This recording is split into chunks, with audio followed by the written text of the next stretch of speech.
Upstairs, downstairs, number 8, production number 1708, date recorded 12/7/74, part 1, take 1.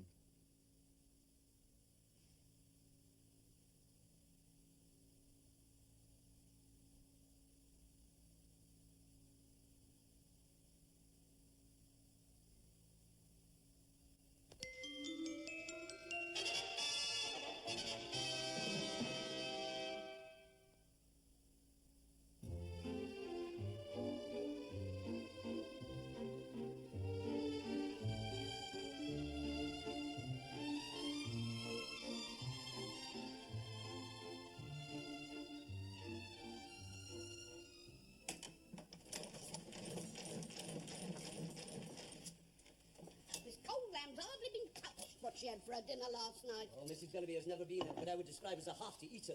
Not hearty, no. Respectable. Oh, no pleasing her nowadays. Pick. I don't like it. If Mr. Bellamy had been here, he would have done it justice all right. That mustn't be wasted. Well, that's just it. With no gentleman to cook for, it's nothing but ashing and currying and making over. You know, I don't like doing the cooking. Oh, I don't know. War's getting on my nerves. Tradesmen getting rude, short-handed in the house. Standards lowered all round. Oh, clever yours, Mrs. Bridges. If I may make a suggestion, why don't you send up some rissoles for Mrs. Bellamy this evening with that delicious sauce? You've never failed with your rissoles. Oh, yeah. The bigger aid. Perhaps I might take your suggestion. Oh, in Lady Marjorie's day, we'd never have served rissoles for dinner. Oh. Just imagine. Still, got to finish up the cold meat somehow. Oh, that Daisy's not clean my mince so proper. I meant to speak to her about you. Where is the girl? Rose wanted her for cleaning out Mr. Bellamy's dressing room. But she ought to be down here laying up our dinner. Always behindhand nowadays. If she don't have a letter from Edward, she's mopey. If she do, she gets above herself. Up and down, no normal behaviour at all. Peaching on, are you there, little Teddy? I'll give her. No. Beckham, that's what it is. You ought to be ashamed of yourself, Daisy. Singing them disgusting songs and thrashing about like that. She slipped on the stairs, If Mrs. you Bridges. start excusing her, Rose, that I will not stand. Hurry up, Daisy. There's a servants' hall table to be laid. It's nearly 12 o'clock. And when you have a moment, my girl, perhaps you could look at my mince up. I'll lay the table. Oh, you go and help Mrs. Bridges with the mincer. All right, Rose. One thing I will say for Ruby, she may have been slow, but she always cleaned things proper.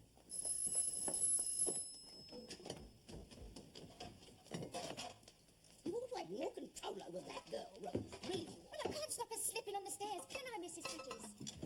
Oh, mind as you go up the stairs, Miss Dress, and there's wet on them. And all that singing, I don't know where she picks it up from. Well, she goes to the music halls with her friend Violet. Takes her mind off Edward. Anyhow, she washed down the paint in Mr. Bellamy's dressing room very I well. dare say she did, but she ought to be down in here on time to help me. I would have thought you would have had more consideration, Rose, really I would. Oh, what do I smell? My pie catching. Oh, my goodness, oh, goodness. Oh, leave that now, Daisy. Help me lay the table. What's the matter with Mrs. Bridges? She's cross as two sticks. Got out of bed the wrong side this morning.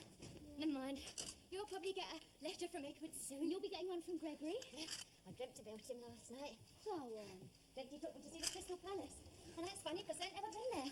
Well, how did you know what it looks like then? Don't know. Must have seen a picture, I suppose. It was huge, all glistening in the sun. But when we got near it, we could see that the glass was melting, like ice, all dripping and falling away. And I went to ask him why it was.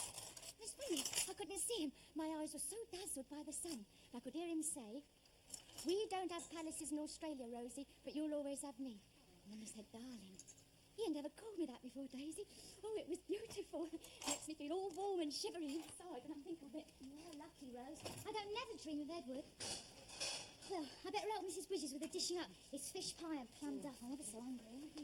Mrs. Bellamy out for lunch today, Mr. That is correct, Rose. No dining room luncheon today. Oh, there, I won't bother to change till after. Like the post. Yes, Rose. And there's one here for you. Mr. Hudson, I tell you.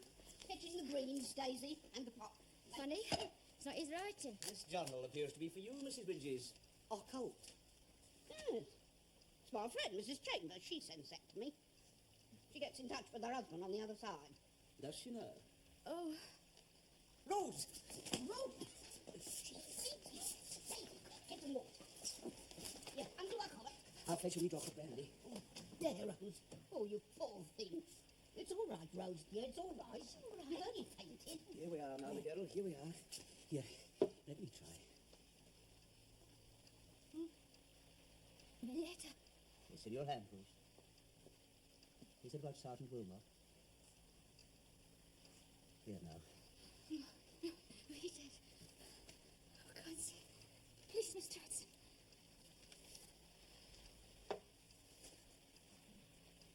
It appears to be from his company commander. Dear Miss Buck, I am very sorry to have to inform you that Sergeant Wilmot was killed in action this morning. He was returning from an early patrol when he was shot by a sniper. He was killed instantly and suffered no pain. I want to tell you how very much we valued his cheerful and courageous nature, and what a great loss he will be to the company in which he served. No officer could have had a better sergeant or a more resourceful soldier. May I offer you my great sympathy for your most tragic loss. Since no next of kin was recorded, all Sergeant Wilmot's letters from yourself, together with all his personal effects, will be forwarded to you in due course. I am so sorry to have to write this. Yours sincerely, Peter Graham, Captain. He died instantly, Rose, and suffered no pain. Died instantly. Suffered no pain. No! No! He can't! He can't be dead! He can't be dead! He's the only man I ever loved! He can't be! There, Rose, Daisy, go and put the kettle on. try and calm yourself. Rose will be wanting a hot water bottle and some tea. She's in a state of Calm shock. yourself a little, Rose. Oh, Mrs. Bridges, if you know there's something to cover her with, she's very cold. I'll fetch a blanket up in the hall. Please don't let Eddie die. My dear Rose, we're also very sorry. I shall be alone now for the rest of my life. Not alone, Rose. You've got us. It's not the same, I know, my lamb, but we are your old friends. It's not the same, Mr. Hudson. Here, there we are. Nothing like crochet for warmth. There. And Daisy, make you a nice cup of tea. Where is that girl? Daisy! You just join Mrs. Bridges. I'll push you closer to the fire, Rose. You must be kept warm. Then put the fire in the bottom of the oven and the vegetables over some hot water in the corridor. There we are now, then. Oh.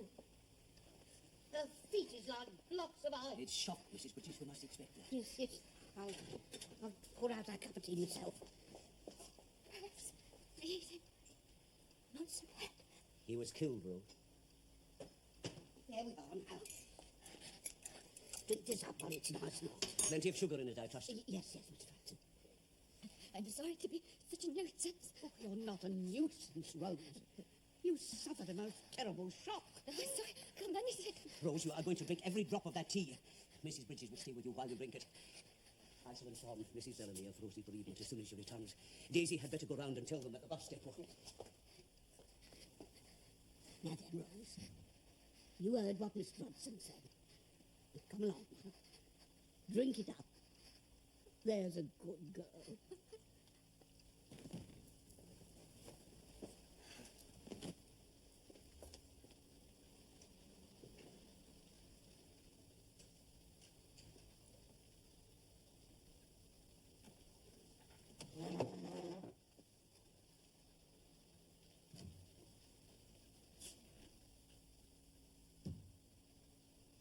You rang, madam. Yes, I should like some tea, please, Hudson. Madam, I'm afraid that Rose has had some very bad news What news? about our young man, madam. I'm afraid Sergeant Wilmot has been killed in action. Oh, no, poor Rose. Oh, I must go to her, Hudson, at once. If I may suggest, madam, it might be better to leave her for a wee while. Daisy has at long last got her to rest in her bed, and I believe she is sleeping. Mrs. Bridges administered a few drops of chloral in the hope that she would drop off. Yes, I see. I'm afraid that she's considerably upset, madam. She really loved him. I know that. So I understand, madam. Of course I'll wait till she wakes up, and then I'll go up and see her. It's cold in here, madam. I'll make up the fire. I'll answer it, Hudson.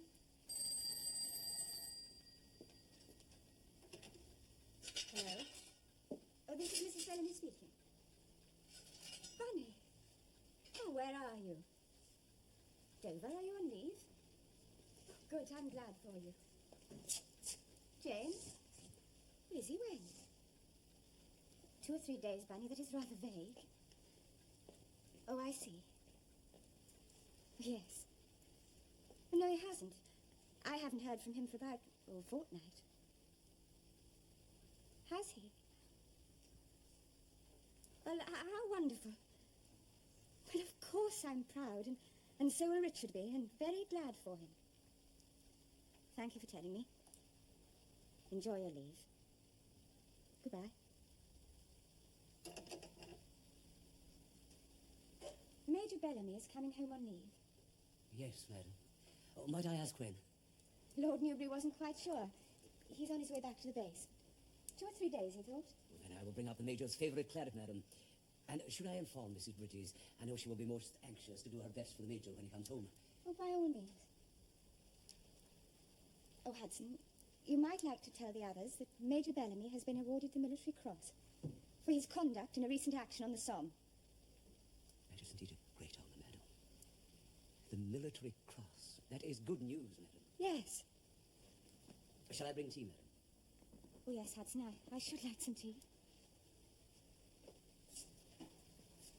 May I say, madam, how glad we shall all be downstairs that you will soon have a short respite from anxiety. What? Having the Major safe at home for a while. Oh, yes. Thank you, Hudson.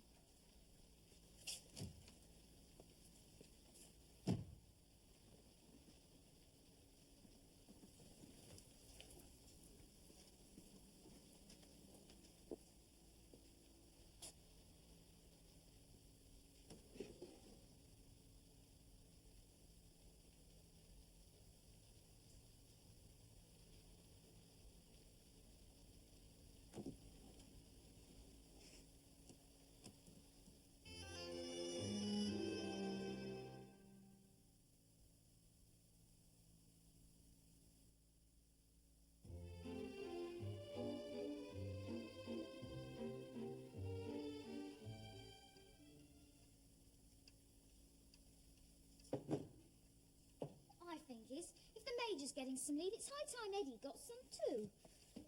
Eddie hasn't gone and got himself a medal. That's what Major James is getting his leave for. You mark my words. Besides, he's an officer. It's a difference. And so it should be. I'm sure if Eddie wanted a medal, he'd get himself one. He's been fighting in just the same battles as the Major all these months. Mr. Hudson says it's been the worst battle of the war. It's called the Battle of the Somme, and more people have been killed in this battle than in... What have I done? I was only saying what Mr. Hudson said. What is it, Rose? I stuck the blessed needle in my finger, and I've sewn the blessed ribbon on all crooked, and it'll have to be done again. I wish it was dead. Rose, you mustn't say such dreadful things. It's all your fault, Daisy. You ought to have more consideration for other people. Jabbering on about people dying in battles. That's no way to cheer Rose up. And it's not so she was married to him, is it, Mrs. Bridges? Can you be so wicked cruel? How can you? It's all very well for you, Daisy. You're all right. You're Sorry, married. I hate you. I didn't mean to upset. I didn't mean That's it like nothing. that. Go to your room at once. Do as you're told. Leave that arm in.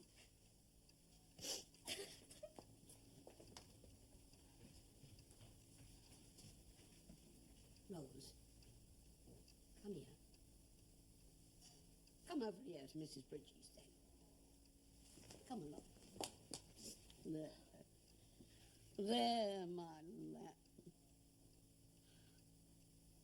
Oh, Mrs. Bridges, what shall I do? There, my lad. She didn't mean to upset you. She just don't know what she says.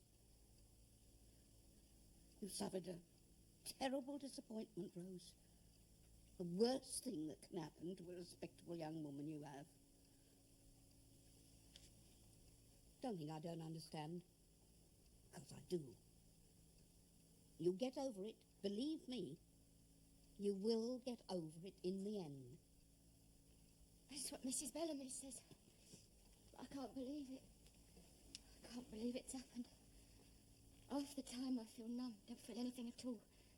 Then I have to tell myself, he's dead, he's been killed. And it's like reading that letter all over again. It won't keep on like that, Rose. After a bit, it won't keep slamming at you so often, and it won't be so hard when it does. It's not that I don't believe you, Mrs. Bridges. I know, my girl. I've been through it. Long time ago, of course, but it's not the kind of thing you forget. I've never told a soul about it. Oh, Mrs. Bridges. You remember Mrs. Beddoes? The one I baked the cake for? The one that Mr. Wilmot... well, it was before she was with Lady Templeman. She was with Lady Basingstoke, and I was under her there as kitchen maid. They had a big place in Scotland, the Basingstokes. And I was sent up there once for the house parties for the grouse shooting. Oh, it was a huge place. 20 in the servants' hall. And the water for the baths of an evening was something I shall never forget. Where was I? You was telling me about what you'd been through. Oh, that's right, yes. Well, there was this Frederick. He was a groom there. And he come down one day to help with the hampers. Oh, he was a good-looking young man. He had the bluest eyes I've ever seen on anyone in all my life. And his hair was real copper colour. Of course, I was different in them days. Mind you, it was over 30 years ago. He told me I had the trimmest waist he'd ever seen. How did you manage to see him? Him not having his nose in the servants' hall? Oh, well, I didn't see all that much of him, of course. They was ever so strict in them days. But I was invited up to tea with his mother. They had a croft, they called it, on the estate. Mrs. Beddoes gave me permission. I dressed up in my Sunday best for the occasion, and he come and fetch me.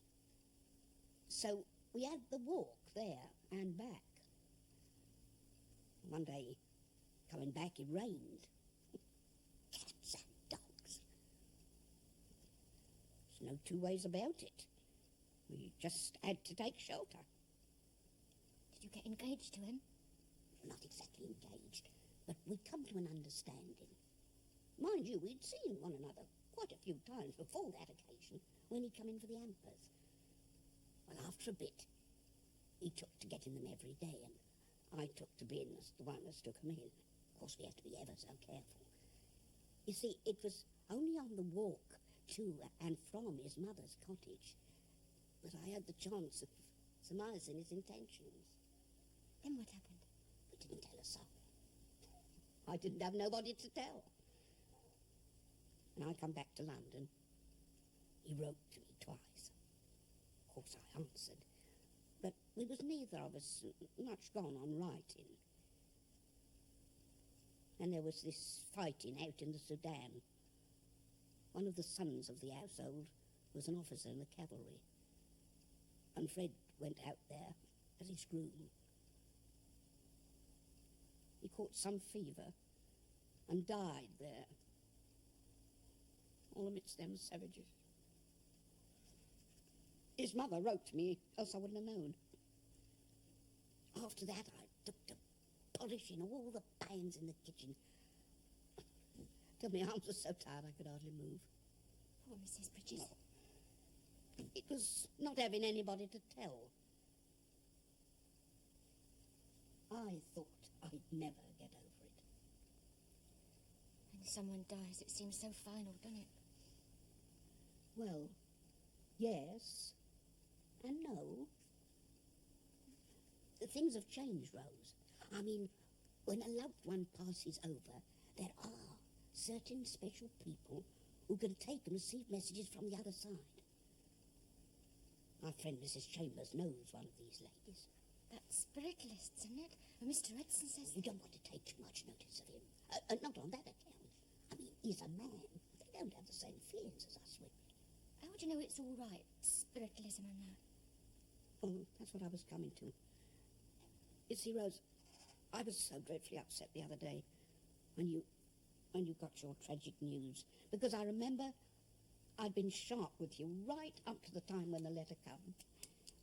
And so, after we got you to have a little bit of a lay down, I popped round the corner to my friend Mrs. Chambers in Chester Square.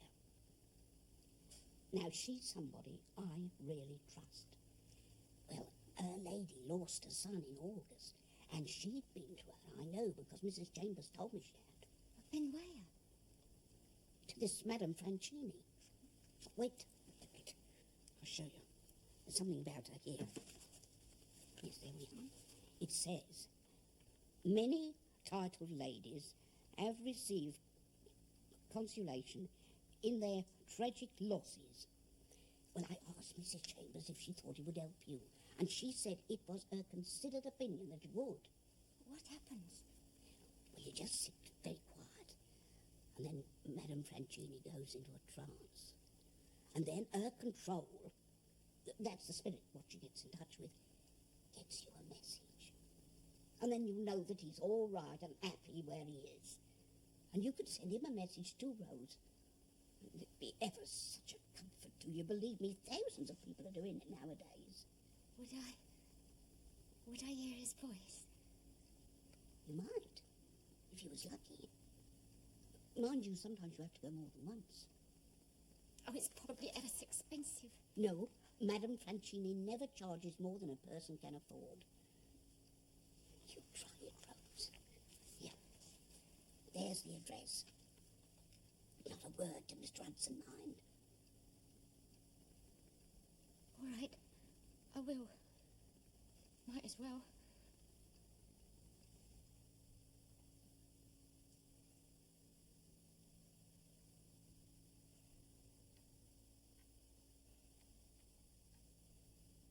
I expect you had a letter from his company commander, didn't you? The officer, yes. It says how much they valued his cheerful and courageous nature, and what a great loss it'll be to the company in which he served. It says he died instantly and suffered no pain. Well, that's one blessing, isn't it, Rose? Yes, sir. I know it is. Only he's gone, see, and... What is it, Rose? No, sir, I know it's because I'm ignorant. I don't understand the war. I don't see what it's really for. I mean, if I could understand why he had to die and leave me... You must remember, Rose, that this is the war to end all wars. You must remember that Sergeant Wilmot died as a Dominion soldier fighting for the British Empire. The greatest sacrifice a man can make for his country is his life. It places him among the heroes for all time. Does it? Does it really? Of course it does. When this war is over, people will raise memorials everywhere to our glorious dead in thanksgiving, and to honour them forever. His name will be inscribed with the others. His name would be on a memorial tablet, so he'd be remembered. He will be remembered forever, Rose. Like the heroes in history. And you too, Rose. You too have made your sacrifice. You have given the man you loved to safeguard the future for others.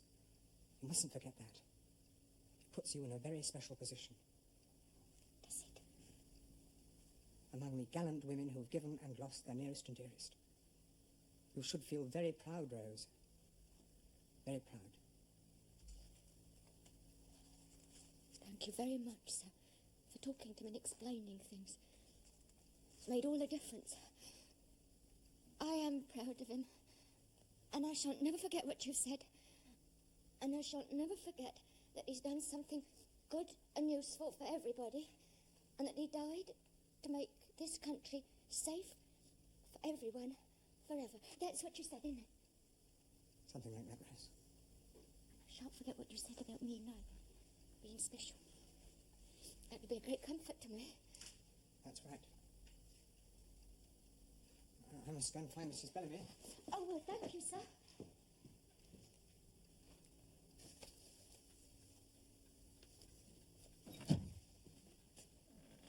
I've seen her. Poor Rose. How is she? Like all the other wretched women who've lost their menfolk. Needing to feel that it was in a good cause. I did try to comfort her. When something like that happens, there's not much you can do, is there? Not much.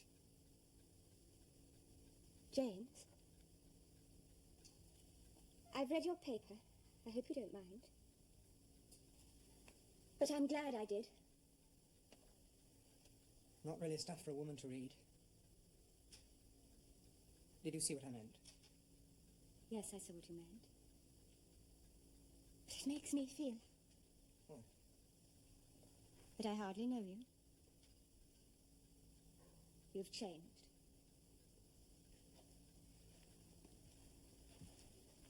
May I put these away now?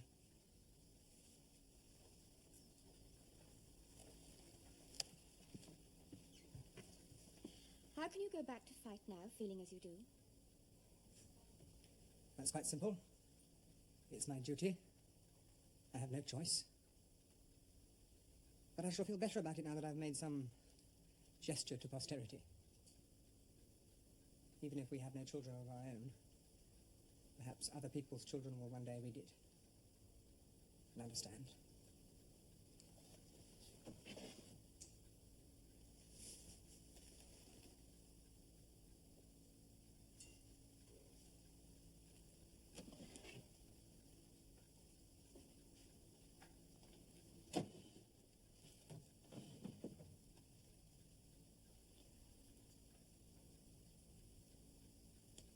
I was wondering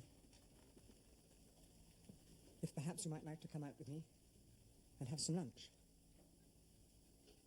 Afterwards, we could go for a walk in the park. I should like that. Very much.